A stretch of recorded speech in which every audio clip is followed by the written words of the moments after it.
Welcome to Full Prefrontal, the show that exposes the mysteries of executive function.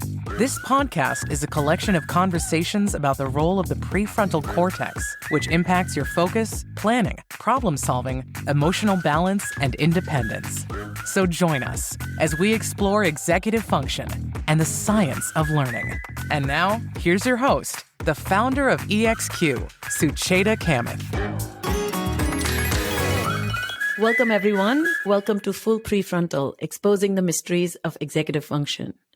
A mature prefrontal cortex, at best, can be described as a flight simulator that guides pilots on the runway of complex life circumstances, difficult human conditions, and changing internal as well as external climate, while keeping an eye on the fleet of planes in the air. So you can see executive function skills allow us to manage our life, our goals, our actions, while helping us tone down our emotional responses, reactive emotional responses, and fire up our motivation and engage our grit during adverse and challenging times. So while stories may feel like all they do is carve a path to the landscape of make-believe, they, in fact, are far more powerful than that. You know, the art of storytelling is an integral part of our ability to navigate life's complex social challenges, interpersonal situations, and even problem solving. So we may not have thought much about our daily consumption of news clips, TikToks, novella, novels, films, documentaries, but they play a very important role in shaping our beliefs, ideas, even ideologies. So today we have a wonderful, wonderful guest who I have personally found inspiration from, and whose work has now, he has now second book. So we're going to talk a little bit about that. But he, Dr. Jonathan Gottschall, is going to share how and why storytelling has evolved as a means to ensure our human survival.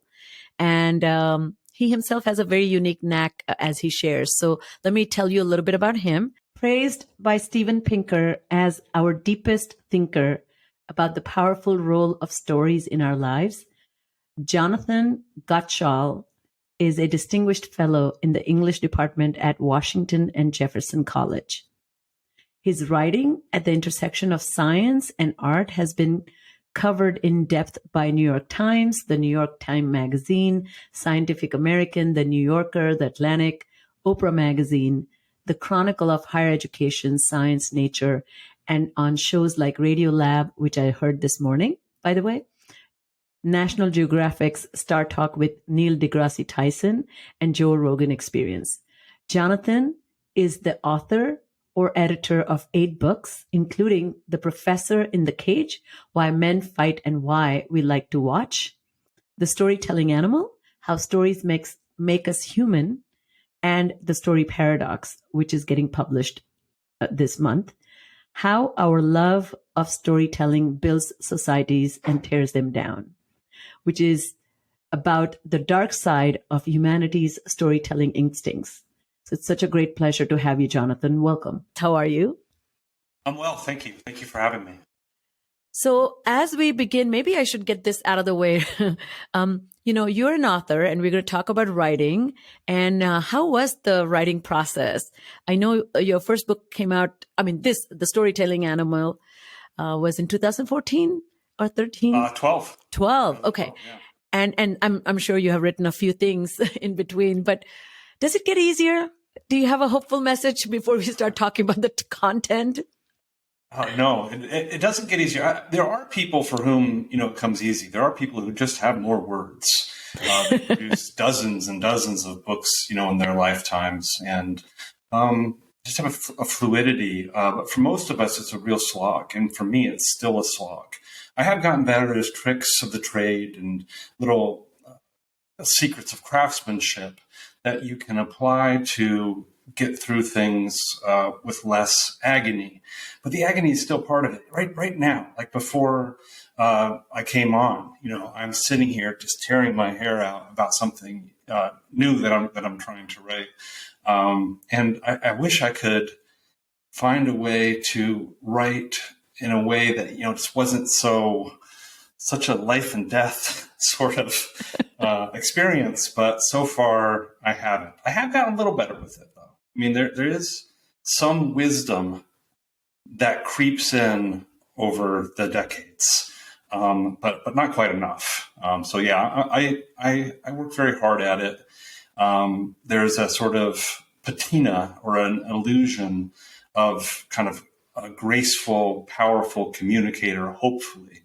But that illusion of grace and power comes about through a lot of very ungraceful and feeble flopping around until just through dint of trying and trying and trying again, I guess executive function, I eventually get it something like right. There's so many things we can talk about the writing, and then we'll never cover about your whole the prospect of stories and the brain. But I do know I'm going to use you as an example to inspire the lot of students that I work with and a lot of teachers that I train, because I think writers make writing look easy. And I blame them for it, because I wish there was like a, the right side there's writing, and then left side is their sketch of what they actually were trying to write, and then X, so that lots of iterations went into it. That's right. So, all right. So when I speak to students, just to add to that, because we're thinking exactly along the same track. A lot of people think that they're bad at writing because it's hard for them. And they think it's easy for the writers that they admire, because all you see is that book, that perfectly polished, gem. You don't see the agony that went into it. So when I speak to students about writing, I do exactly what you're talking about. I show them, great writers, the greatest writers, a Mount, Rushmore of writers, Toni Morrison and Ernest Hemingway and Jane Austen. And I show what their drafts look like. We have their drafts. And you can see that they're not just inspired geniuses. They are pit bulls. They're pit bulls. You can see them going over and over and over their drafts, because this is the time when people were writing by hand or typing things out, and the layers of revision were visible in a way they're not anymore. Word processing has taken away a lot of the sort of archaeological work that you can do, going back and seeing those strata of different layers in different passes. So yeah, if there's one thing that people should know about writing, is that it's hard. It's hard for everyone. And it is no less hard for the writers that you admire. Well, really, thank you for saying that and just showing that little bit of behind the scenes, as you said. So let's get into the topic today, stories and the brain. So what makes a story such a powerful influence on shaping the development of our brain? I know it's a big question, but maybe we can start there. Yeah, this is crucial to both of the books that I wrote. The Storytelling Animal, both books I wrote about storytelling. So the Storytelling Animal comes out in 2012, and it's really mainly a celebration of the role of story in human life. It's an examination from the point of view of sort of a new science of storytelling. Psychologists, neuroscientists, communication scholars, some literary scholars like me, trying to find ways to study narrative psychology. Narrative psychology is something I define as the study of how our brains shape stories and how stories shape brains. And the first book was really about the positive sculpting role that stories have in our lives. And the second book, The Story Paradox, is about that paradox that stories are really, really good for us. They're the best thing in life. And yet they're really, really bad for us. They're the worst thing in life. And they're both of those things at the same time. The good power of story and the bad power of story both stem from the same phenomenon. This is a very well-studied phenomenon. The science of stories is new, but this branch of research goes back at least a couple of decades, and dozens of different studies by different researchers from different disciplines. And the key concept is something called narrative transportation. Wow. And narrative transportation is that delicious sense, and we all love this sense of turning on the TV or listening to an audiobook or opening a narrative nonfiction magazine article, and teleporting mentally out of our own mundane realities and into these different storylands. We love this sensation. We seek it out. We spend hours and hours per day in these sort of hypnotic trances. Watching a TV show. We're lost, we're gone, and we love it. But it's also a very vulnerable mental condition. So studies show that narrative transportation has a couple of key factors. One is it's a state of rapt attention. When we enter into a story, we pay close attention, oftentimes for hours on end. Nothing in human life has that sort of effect of riveting the wandering mind. The other key thing about narrative transportation is it's sort of like a drug. It lulls us into what I think is an authentically altered state of consciousness. It's a state of high attention, and it's also, this is the crucial thing, it's a state of high suggestibility. People are especially open-minded when they enter into Storyland. And that's wonderful because they're open-minded for all the good messages that storytellers send. And it's also fearsome because they are, another way of putting this is they're especially gullible to the dark messages that storytellers might send. I've never heard anybody describe it so beautifully. I've been a recipient of that narrative transportation, and I have joyfully taken rides. But it reminds me of in my work with executive function, and particularly developing a relationship with the future self, I use the concept from psychology called chronesthesia, which is it's same as mental time travel. But instead of letting that happen through stories, you do that, teleport yourself through passage of time by doing future forward thinking and traveling back in time, reminiscing, so to speak. But this ability is a really powerful way to really understand a continuity of self.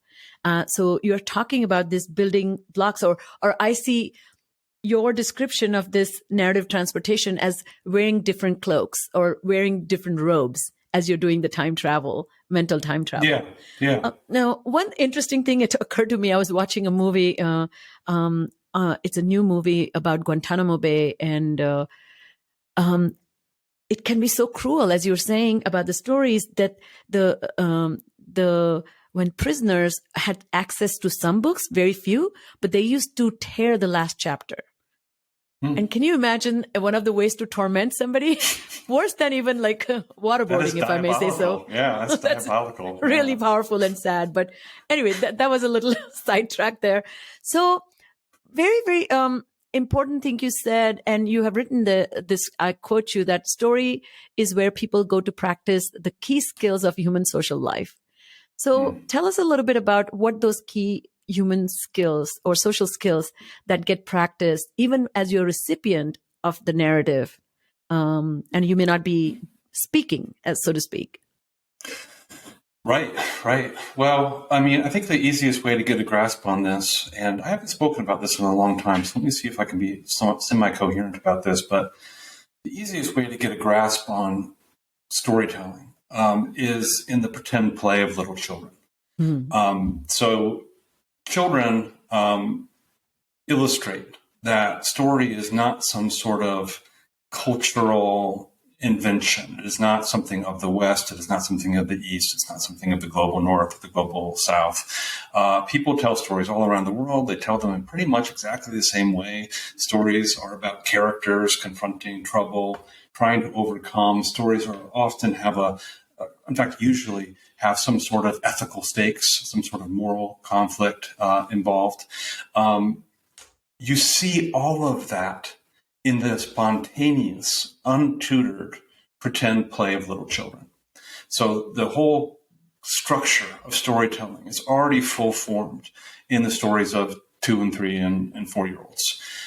They get better and better at it. Eventually they'll start, mimicking story patterns in their culture. They might start playing Batman or Wonder Woman or something like that.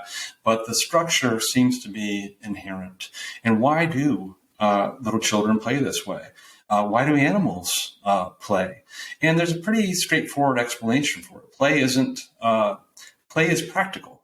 Play is a form of training. So lions, for instance, little baby lion cubs will roll around with each other, and they'll play wrestle, and they'll play hunt. They'll practice up on the key skills they need to survive as adult lions. And children are doing that too. They're in their pretend play. They're working through the sort of social relationships. And again, stories, another big generalization you can make about stories is that they're typically about the problems of human social life. Sometimes they're about like trying to overcome the elements, like Jack London's story might be just about the antagonist, its nature. It's just like, it's so cold out. But for the most part, it's about conflicts in human social life. And so children are learning to navigate that. The question is, isn't grown-up storytelling just an elaborated form of children's pretend play? So if you watch a movie, you're watching sort of the grown-up equivalent of people playing publicly with dolls. It's just strange. It's very strange, right? You have these grown-up people, playing dolls, playing make-believe. And one theory of why we find this so riveting is that it allows us to sort of work through scenarios, problem scenarios, because again, storytelling is obsessed with problems, with trouble, with conflict. And it allows us to work through different social scenarios, different threat scenarios in a basically safe way. So we get all the learning, we get all the instruction of what it would be like, to confront some powerful man or woman, but we don't get killed at the end. Yes. As I put it in the book, the hero dies in our stead. We don't have to pay for this experience. This experience comes to us cheaply. And also, I think, to polish our, as I mentioned at the top of the intro, that, prefrontal cortex is the simulation machine. So stories kind of provide you with like a nicely automated deck of possible scenarios, the way life may unfold, that we may fail to imagine. So it's such a nice way to know other people's responses so different than ours. So it kind of helps you get out of your own head, so to speak, or be limited by your lack of imagination, so to speak. Yeah. So another question then is about this, stories, as you have pointed out, is that helps us change our minds, or they help affirm what we already believe, right? And shows us rather how we need not change our mind. And that's when you kind of start entering this paradox there. So do you think a story can tell two different stories, two different people? And what factors do you think go into that? And how can we inoculate people's deafness from hearing the original intent, if there's such a thing? Yeah, that's a great question. One of the things that I've been sort of obsessed with and fascinated by is this little simple film that was made about 80 years ago. It's called the Haider-Simmel film. And all the film shows you is this triangle, a square, and a circle moving around on a blank screen. They're made out of cardboard. It's that ancient form of animation called stop action. Yes. So it's a very primitive cartoon, but it's also sort of a weirdly riveting story that's told in about 90 seconds. And different people are quite convinced they've seen a story. They elaborate it, but they don't agree on what the story is. So some people see, a love story, and other people see a sort of tragedy, and others people see a comedy. There's a lot of diversity in the stories that people see. And it's kind of fun to watch it. No one argues about it, and everyone's kind of fascinated that people see different stories. But I see that whole Haider-Simmel phenomenon as something close to the root of humanity's greatest evils. This way we have of looking out on the world, seeing the same footage, seeing exactly the same input, but coming up with radically different narrative interpretations of what's happening.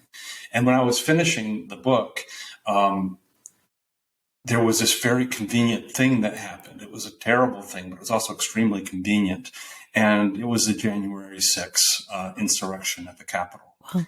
And I watched in sort of fascination while this real life Hyder Simmel film played out.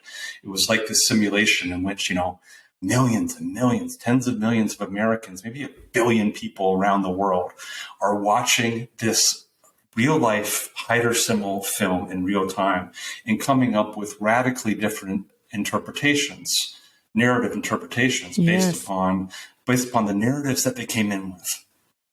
So some people see, Black Lives Matter protesters saw horrible evidence of police double standards because it seemed like they were going easy on these white protesters, or they were really mean to the black protesters. And moderates and white people said, no, come on, this is just a case of them of the police being overwhelmed and getting routed by thousands and thousands of protesters. Don't make everything about race. And people on the left, see some kind of hideous uprising against democracy. And people on the right are watching a completely different film, same footage, different film.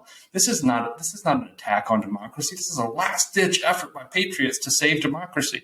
And people in QAnon say, no, what this was actually was a false flag operation by Black Lives Matter and Antifa, and there's this whole diabolical effort to frame Trump. Trump didn't say storm the Capitol. So what's interesting is, and what's discouraging is that we have, storytelling is very good at breaking down barriers, building bridges, but we fall very easily into our narrative script. So we watched that film and we watched the uprising, and we have sort of a narrative mold that we already have in place depending on our politics. And we take that mold and we just force it down over the messiness of the reality of what happened. And this is how we get trapped, I think, inside various narrative perspectives, because we just see. Let me see if I can sharpen this a little bit. Our narratives. It would be nice. It would be nice if we formed our narratives based upon facts. That would be the logical way to do it. A philosopher would tell us, "Hey, go out in the world, gather facts, and then use those facts to create a narrative." Unfortunately, tragically, we kind of do it the opposite way. We have a story, and we use that story to select the facts that we are going to credit as true. So well said. I think you are hitting on this point that this is human brain's blind spot. As Danny Kahneman talks about, like, there are 150 cognitive maybe biases that we harbor, and this is like confirmation bias. I see what I already believe, and then this also reminded me of the Colbert, the social psychology did a study on Colbert Report, and they asked based on Republican versus Democrat participants, and Democrats thought it was making fun of Republicans, and Republicans thought it was making fun of Democrats. Right. And that would be a Hyder Simmel effect. Exactly. Yeah. And to me, I just couldn't see, like, how could you see that, So that shows my blind spot too. But you're right. And I think in this paradox, what I got from your book and your writing is it's really hard to get out of it. It's so, like, the magnetic power of story is so powerful, and it's just so engaging and beautiful that as we're getting sucked into it, we don't even feel the suction. Right. So does that mean that we're doomed? I mean, I think, please bring us some hope. and I like that you called it, humans live in a storm of stories. I think that's what you're talking about, because we're in the eye of the storm, and then you can never get out. Or you're pleasantly in peace while you're in the eye of the storm. As you mentioned before we went on air, the book begins with me, feeling pretty depressed and confused and getting drunk in a bar and watching people and kind of had a, scribbling on a bar napkin and trying to figure out how to make sense enough to write the book. So I did write the book in a somewhat depressed mood, to be honest. And the original last line of the book was something like this. It's obvious that human beings can't live without stories, but as technology continues to enhance their power to create disorder, Wow. it seems like we might not be able to live with them much longer either. And a couple of my readers said, what are you saying there? Are you saying, stories are going to destroy the world? Are you saying that we're headed towards a sort of extinction event? And if so, please don't say that, because it's kind of a bummer way to end your book. And I did think that was, on reflection, I thought, this is too dark. Not just because it's going to make people feel sad, but it's too dark. It's not hopeful enough. But I do think we are up against it. Our storytelling instincts are very, very deeply embedded in us, and they're very, very, and it's going to be very, very hard to change anything about the way people consume stories and the way people structure stories, the way we are attracted especially to moralistic storytelling, stories of heroes and villains. And these are basically cartoons that portray us as the good guys and them as the bad guys, and just lead to sort of cycles of our side or their side producing morality plays that star the other side as the villain. I got very obsessed in the book, kind of unhelpfully, with Plato's Republic. And the great star of Plato's Republic is Socrates. And Socrates is this wonderful character. He's kind of this little short, fat, skinny guy. He's sort of skinny fat. He's skinny fat. he has no. I don't know why I'm interested in his appearance, but when I imagine him, he's very funny looking, because he didn't have any money, he doesn't have any clothes that are nice. All he does is kind of mooch food and wine from his friends. He hangs out in street corners and just harangues people as they walk by. And Socrates is very, very worried about the power of stories. This is 2,400 years ago. And he's saying that, story has this incredible constructive power, but it also has this incredible destructive power.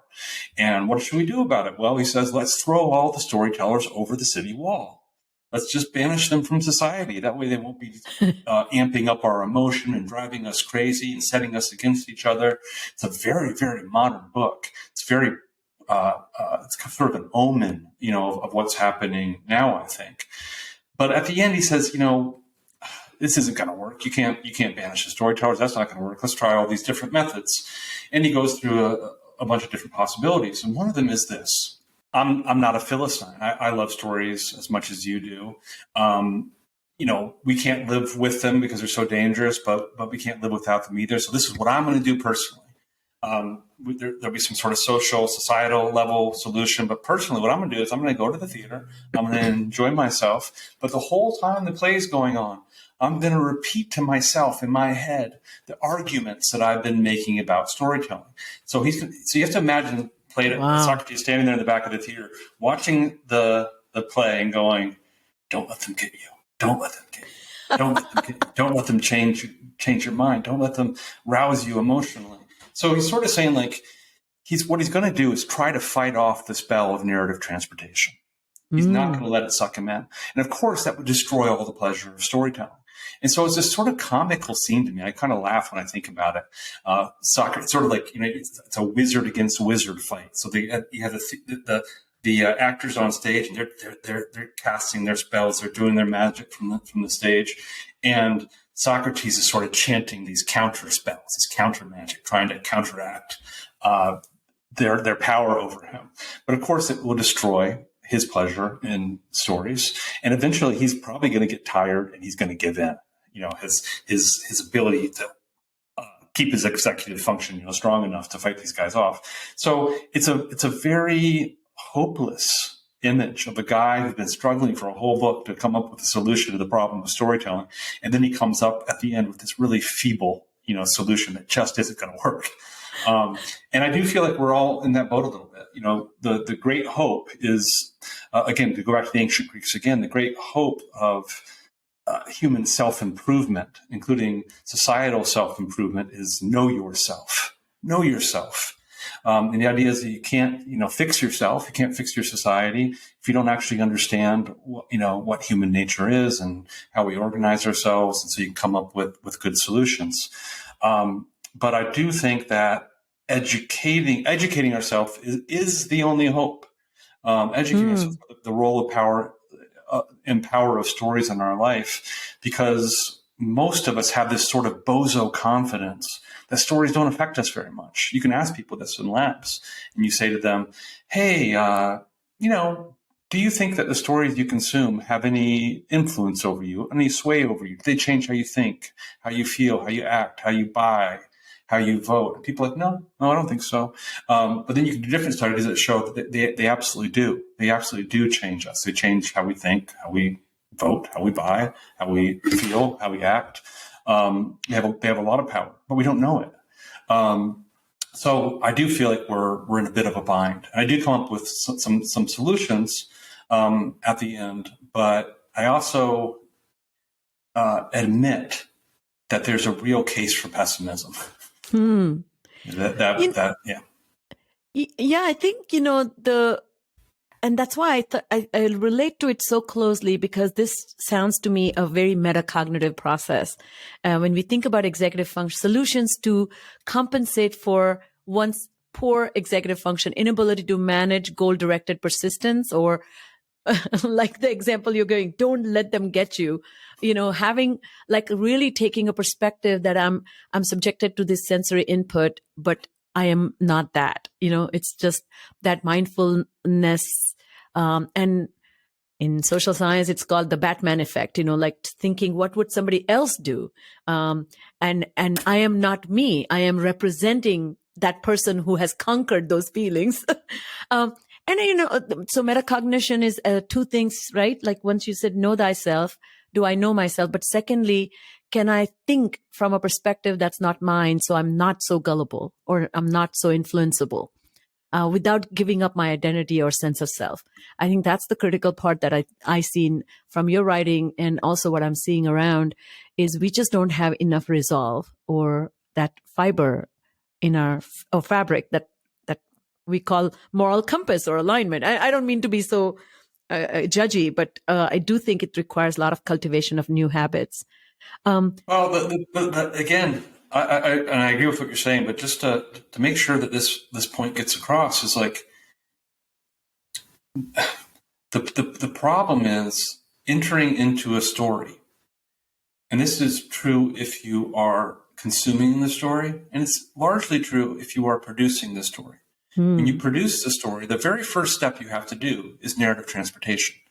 The author has to transport themselves into storyland. Imagine what it would feel like, to be a scared child trembling in a closet as, their abusive father walks by. What would that feel like? They have to, have this imaginative transference into the life of a different person. And when you consume a story, if we're going to enjoy the story, and if the story is going to have power, because by the way, stories that don't transport us don't have this special power to sway us. It involves, as step one, reaching out to the toggle switch. Actually, you don't do this. You don't do this. It's done to you by the storyteller. The storyteller reaches into your brain and turns off your executive function. Oh wow, that's and right. And puts you into that trance. So there's no conscious control there. There's no conscious control. The whole magic of storytelling is based upon a storyteller, in a somewhat literal sense, penetrating. So you're really praying for bad storytellers, which is not possible, because only good storytellers surface and go higher and become more consumable. Well, then you become you're in a splitting the baby situation. Oh wow! You're just like, you can hope for bad storytellers, But if you hope for bad storytellers, then you lose all the good things that stories do. So just an example that I give in the book, try to give examples of the good things stories do as well. You can, we live in a massively multicultural society, and arguably humans aren't meant for this. We're tribal, we're ethnocentric, and this is a grand and beautiful experiment. And like all experiments, it could fail hideously. Yes. Humans are crooked stuff. Human nature is crooked stuff. So how can we get along? How can we see past our superficial differences to a common humanity? One example is one solution to this is diversity training, for instance. But diversity training is expensive. It's usually very small scale groups, and there's a lot of inconvenient data that suggests it doesn't really work. People may learn what to say, but it doesn't necessarily change how they feel. But you can take those same people, though, masses of people. This happens at extraordinary scale, and you can expose them to sitcoms and dramas and radio programs that just happen to feature people of diverse backgrounds, people who are gay and people who are of different races and different religions and different ethnic groups and so forth, and all around the world. I mean, this is an incredibly well-established finding.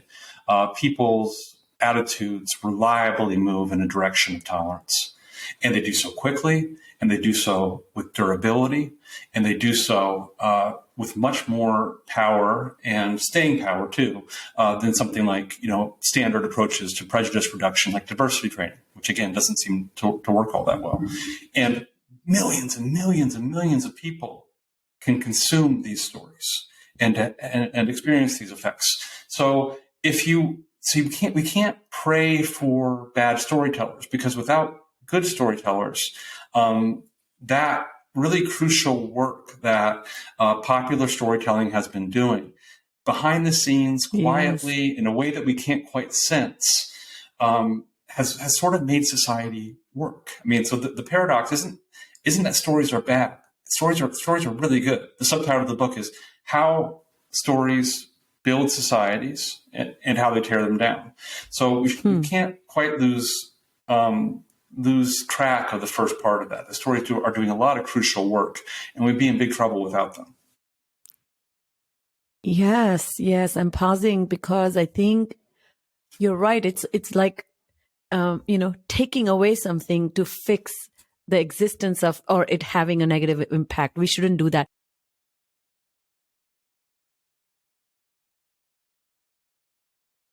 So, Jonathan, I was wondering if, how the marketing people get it right. They know how to wrap a story. And you have said this before that, burrow a message into a human mind. And if you want it burrowed, then create a story. And this reminds me of the Pepsodent, the first toothpaste, how Claude Hopkins actually told people that you have something invisible, impalpable, and you're not even aware, which is this thin film on your teeth. And the only solution to get rid of it is this toothpaste. And then, of course, boom, that kind of was the birth of first marketing ploy. So I do feel that there is a way to positively influence people to align themselves back on their own moral compass, so to speak. But you're right, because stories can be told beautiful ways. It can go in either direction. So, do you think that, are you seeing anything that's being done right? Like you said, the monsters behave like monsters all the time, but to get good people to behave monstrously, you must first tell them a story, a big lie, a dark conspiracy. So to get them to not behave like monsters, what do we need to do? And that's the sad part. Like all of us are capable of being monsters. That was the sad, lonely tear from my eyes. Oh no, I think it's something. One of the things I'm hoping I'll get from my readers is self-reflection. I tried not to write a book that was partisan. I tried to write a book that anyone in my audience would realize that this is not a them problem. This is not something that whatever side you're on politically, it's not about the other side. These are the crazy maniacs who are living in fiction stories all the time. It's a human problem. It applies to all of us. What can we do about it? There's two things. One is we have to accept the fact that people don't yield easily or change their mind easily to argument and evidence. And they also resist stories that go against what they already believe, but they don't resist them as hard. Hope seems to come from better storytelling, not from better arguments, better data, and so forth. People just don't yield to that. The most important thing I'd like to see is a move away from the most kind of easy default structure of stories, which is to say, hey, there's some heroes. There's some villains. They're victimizing these victims.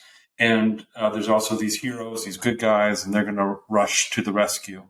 I'd like to see us move away from that toward a less cartoonish morality in our stories.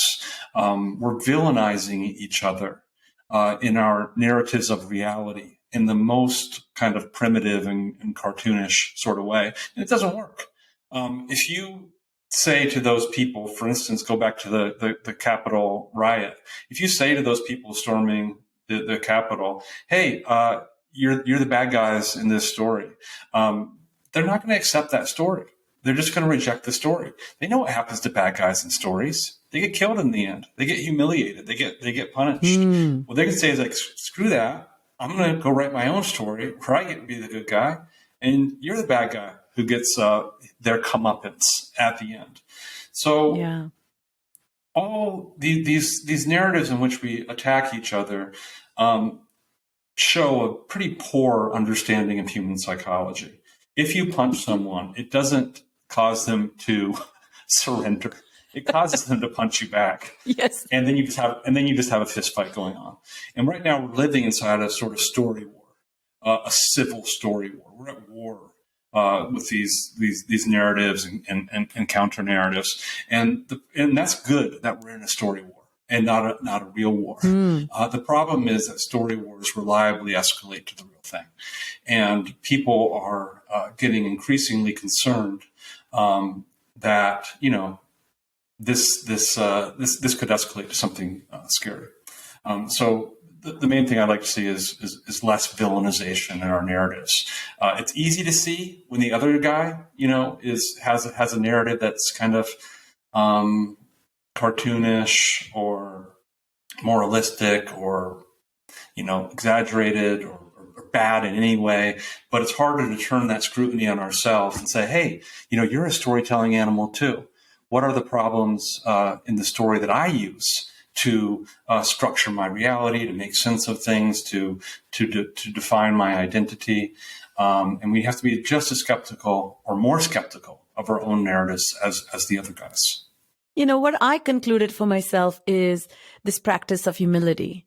It's a constructive, cultivated humility, and really toning down or muting my righteous indignation or this high moral ground, like I'm just fabulous and more. Just sowing some seeds of pleasant doubt. I think that's great. Yeah, that's what I'm after. Not just more humility from you, but also more empathy for them. Yes. Whoever your them is. Yes, love that. Again, go back to the Capitol riot. Those people deserve empathy. They're not bad people. They are in a story where everything they are doing is heroic, righteous, self-sacrificing, and patriotic. That's the story they're inside. They just had the misfortune to encounter that story, to believe those storytellers. And there, but for the grace of God, go I. There, but for the grace of God, go you. If you've been exposed to their culture and their education and their parents and their religious upbringing, you would believe the same thing, and so would I. So that sort of empathy is easy to generate for the wretched of the earth, for people who are suffering, for people who are poor and in pain, people who are victimized. I'd like to see us try to extend empathy to the devil, empathy for the villain of the story, because the villain is not the other. The villain is us. The villain is who we would have been if we were, born into their conditions. Well, brilliant. With that, I mean, I just encourage everybody to get this book. We will be having this out when your book is out. So please go and get this book. It will change your mind, change your heart. But more importantly, I think it'll nudge you to extend your hand that you shake with other people and not roll it into a punch. Yeah. Yeah. Well, as we close, I ask this question often of my guests. What are you reading, or what's influencing your mind, or that you can share with our audience so that they can think in the same ways, become Jonathan themselves? Well, yeah, I just not so much of a bummer about storytelling. Let's focus on the good side of stories and sort of the joy of stories. I'm re-listening to Lonesome Dove by Larry McMurtry. Oh, wow. Lonesome Dove is my desert island book. Really? Yeah. There's a quote by a writer named Christopher Morley, a 20th century writer, and I quote him in the storytelling animal. The quote goes something like this. He's just talking about how great a story is. He says, the character in his story says, when you sell a man a book, you don't just sell him 12 ounces of paper and ink and glue. You sell him a whole new life, love and friendship and humor and ships at sea by night. There's all heaven and earth in a book, in a real book, Wow. I mean.